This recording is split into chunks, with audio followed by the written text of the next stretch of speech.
Old University.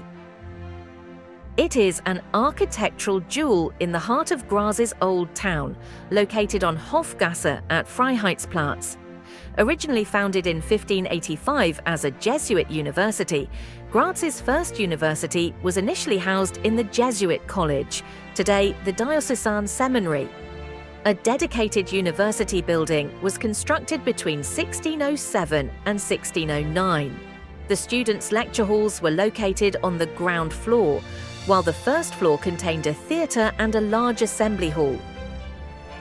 After the dissolution of the Jesuit order in 1773, the upper floor was redesigned, based on plans by court architect Joseph Huber, into an impressive library hall. To this day, the building largely retains the form completed in 1781.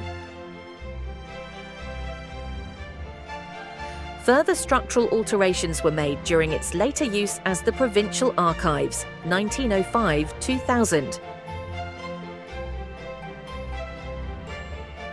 The 400-year-old, now fully restored late Baroque hall, covering 680 square metres, today serves as a venue for external events and for representative functions of the province of Styria.